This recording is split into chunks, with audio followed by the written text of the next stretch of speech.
agressividade. É nestes momentos de crise que mais se reconhecem os verdadeiros amigos e aliados, e é com eles que devemos privilegiar o diálogo e a cooperação na hora de resolver os problemas que se nos apresentam. Angola pode orgulhar-se de ter merecido sempre o máximo apoio e solidariedade da parte da Federação da Rússia, desde os tempos mais difíceis da nossa luta de libertação nacional e de resistência contra as agressões externas, particularmente contra o exército invasor do regime do apartheid da África do Sul, até os tempos mais recentes da reconstrução nacional. No momento em que se torna urgente melhorar as condições para se garantir a recuperação econômica e o desenvolvimento sustentável da República de Angola, estou certo que esse apoio e solidariedade terão a oportunidade de se expressar em novas formas, designadamente através de maiores e mais duradouros investimentos em Angola.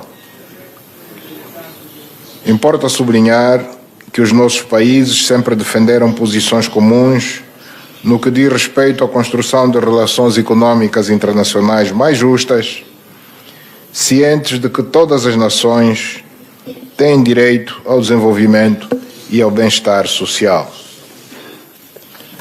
As relações político-diplomáticas, técnico-científicas e de cooperação econômica mutuamente vantajosas existentes entre ambos são um exemplo do novo espírito que deve presidir ao relacionamento entre Estados soberanos. São muitos os domínios em que a nossa cooperação assenta, sendo os mais significativos os da geologia e minas, energia, defesa, interior, banco e finanças, ensino superior, telecomunicações e tecnologias de informação, pescas e transportes. Vários acordos estão em vigor entre o governo da República de Angola e o governo da Federação da Rússia, designadamente nos domínios da cooperação parlamentar, técnico-militar, dos serviços aéreos, das pescas e aquicultura e do combate ao crime organizado.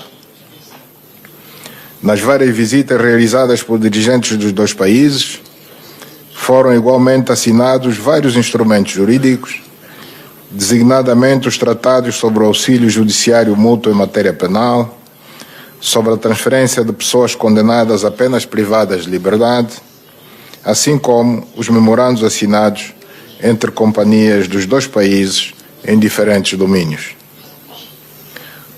Como se reafirmou na 5ª sessão da Comissão Intergovernamental para a Cooperação Econômica, Técnico-Científica e Comercial angolano-russa, realizada há menos de 6 meses aqui em Moscovo, importa agora conferir um caráter mais pragmático à nossa cooperação, com destaque para a cooperação empresarial em áreas que contribuam para a diversificação da economia angolana. Vários outros acordos estão em negociação, nomeadamente no domínio da exploração e utilização do espaço para fins pacíficos, da justiça, da marinha mercante e sob o reconhecimento recíproco de habilitações, qualificações e graus acadêmicos, e espero que esta minha visita possa também contribuir para acelerar a sua resolução. Apesar das nossas relações a nível político e diplomático serem excelentes e privilegiadas, no que concerne ao investimento privado, temos a lamentar que poucas empresas russas estejam a operar no mercado angolano, que estejam limitadas apenas à exploração e produção de diamantes, ao sistema financeiro e à construção de barragens hidroelétricas. A República de Angola tem todo o interesse em alterar este quadro, através do estabelecimento de parcerias público-privadas ou da criação de empresas mistas angolano-russas, com realce nos domínios da indústria transformadora, da agroindústria, das pescas, da energia, do turismo, da geologia e minas, entre outros setores tidos como prioritários. Com efeito, desde a assinatura do Tratado de Amizade e de Cooperação em 1976, que a nossa cooperação se estendeu a outros domínios e se tornou mais dinâmica. Excelência, Sr. Presidente, minhas senhoras e meus senhores, dada a sua posição geopolítica, a Federação da Rússia desempenhou e continua a desempenhar um papel incontornável na política internacional, quer no eixo asiático, quer no eixo europeu e no Pacífico. É ao nível do multilateralismo e, enquanto membro permanente do Conselho de Segurança das Nações Unidas, uma das vozes mais ativas e empenhadas.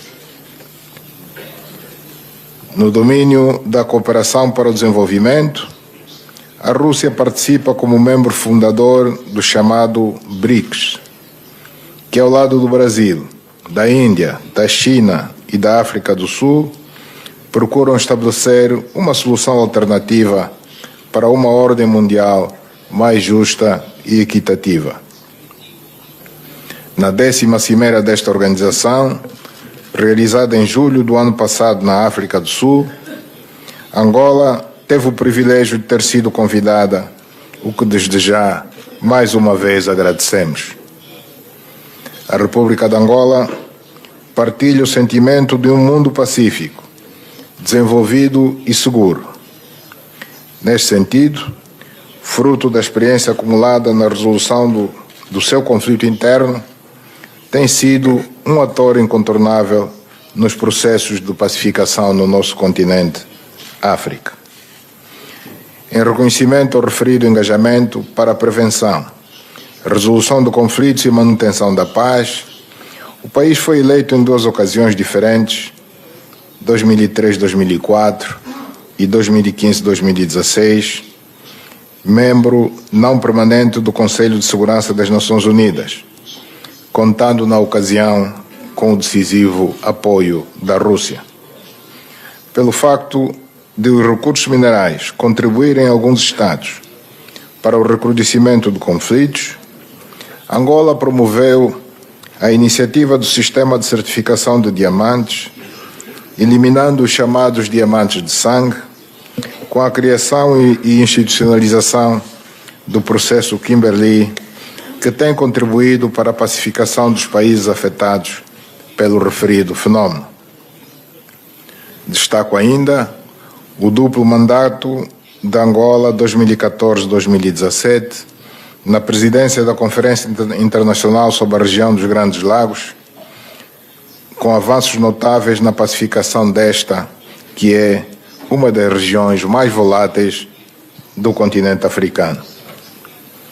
Ao nível interno, o atual executivo angolano, saído das eleições de 2017, tomou várias medidas no sentido do combate à corrupção, ao nepotismo, à impunidade e aos monopólios.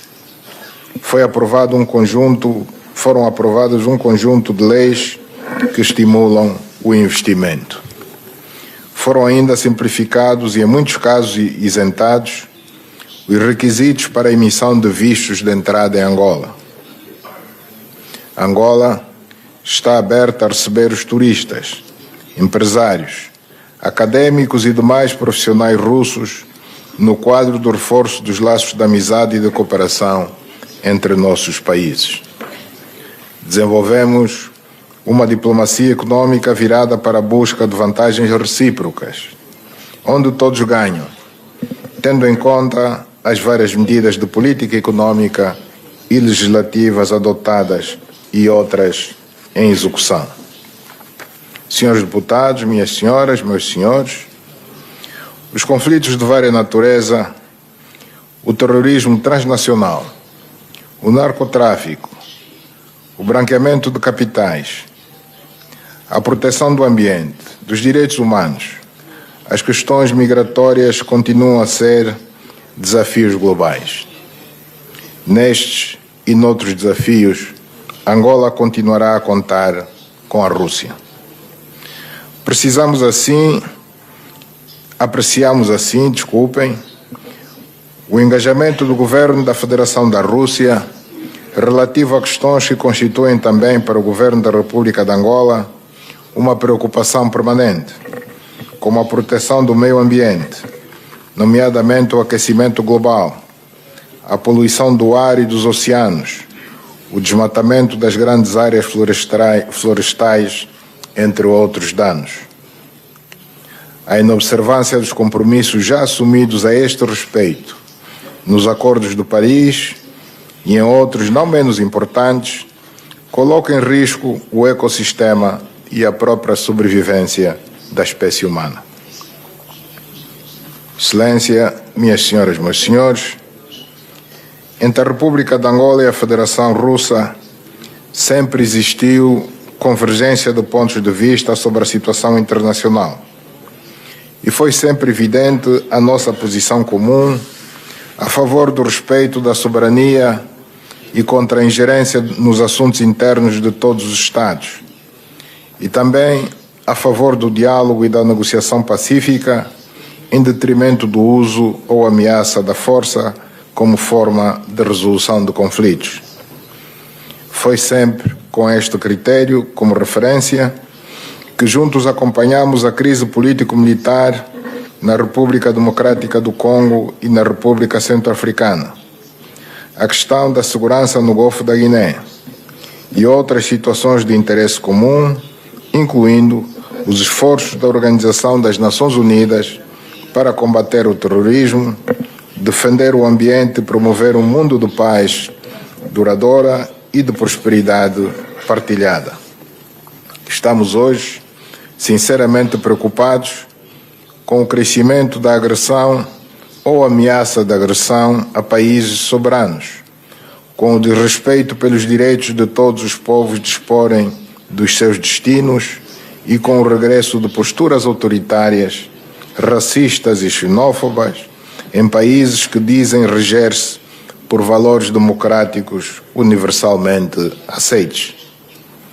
Devemos realçar o papel das grandes potências, pois elas possuem grandes responsabilidades na manutenção da paz e da segurança mundial.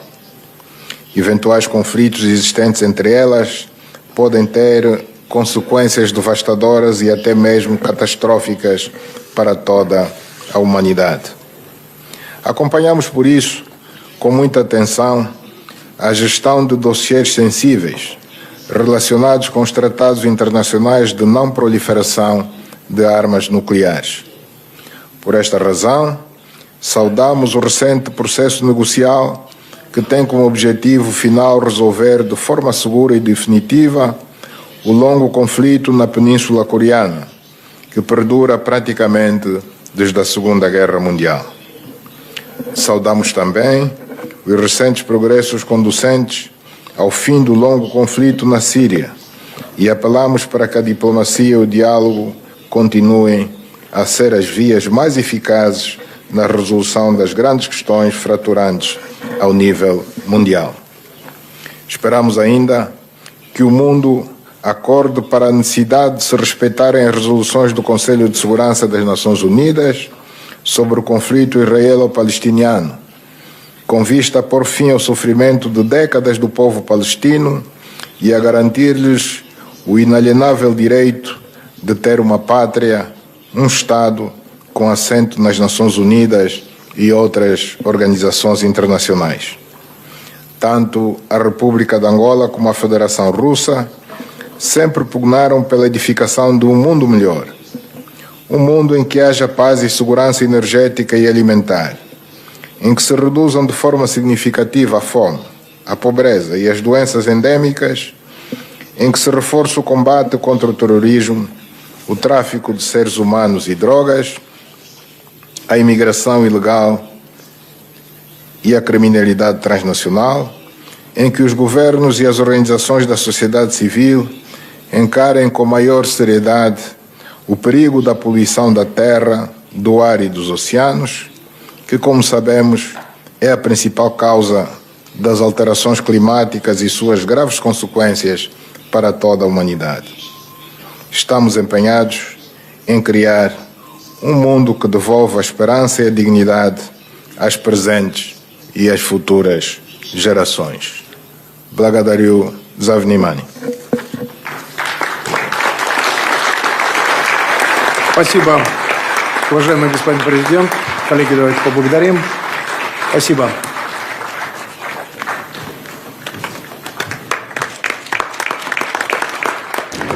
Imagens da Duma, que é a Câmara de Deputados do Parlamento Russo, que tem 450 deputados eleitos para um mandato de 5 anos. Ouvimos o discurso do Presidente da República, João Lourenço, a discursar para o Parlamento Russo com 450 deputados.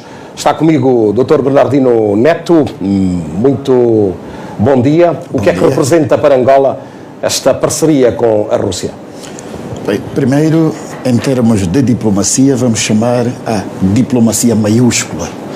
Porquê? Porque ir para a Rússia, para estudiosos que dão cartas na arena internacional, hoje a ordem mundial está definida em poder, interesse, e à volta deste poder e interesse, a Rússia é um dos jogadores, é um dos players que transforma a ordem mundial e é capaz de transmitir para os outros Estados em desenvolvimento, no caso de Angola, maior relações internacionais justas. Daí que a presença do presidente João Lourenço a esse espaço é de facto um espaço de busca de equilíbrio. E aqui, para os grandes estudiosos, costuma-se dizer que para perceber a Rússia é preciso virar o mapa mundo ao contrário.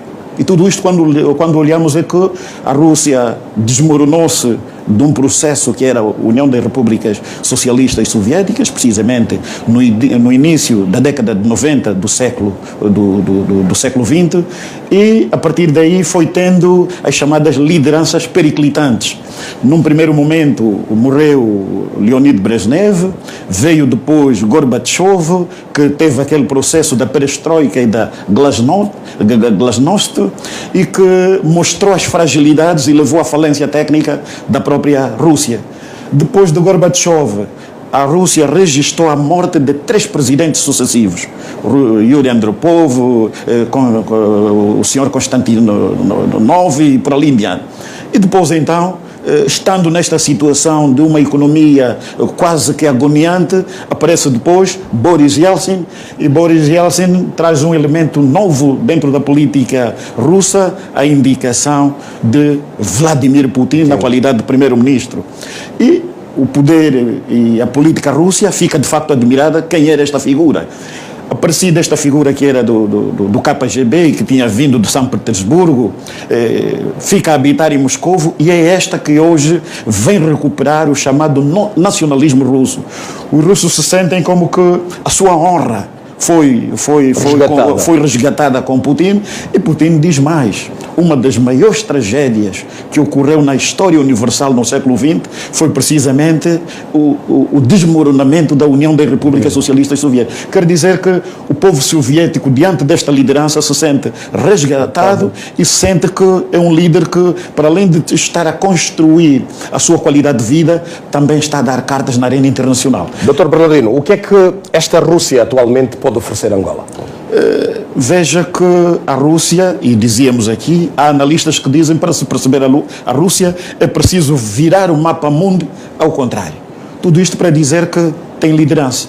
Não simplesmente a liderança no âmbito daquela estrutura que nós já conhecemos, a hegemônica, força, poder e interesse, mas também tem uma hegemonia para determinada indústria. E vamos notar, a indústria do gás, a indústria petrolífera, a indústria da extração dos recursos é líder. E mais, em termos de poderio militar, rivaliza com os Estados Unidos da América. Então é para dizer que podemos ganhar no âmbito tecnológico, e aliás a nossa experiência e a nossa doutrina militar bebe a sua experiência a partir da Rússia. Então há aqui um segmento muito aberto, e hoje com a nossa economia neste volume de prioridades, a agricultura, a parte da industrialização, de facto a Rússia pode trazer aqui um capital adicional para que a nossa economia tenha pujança.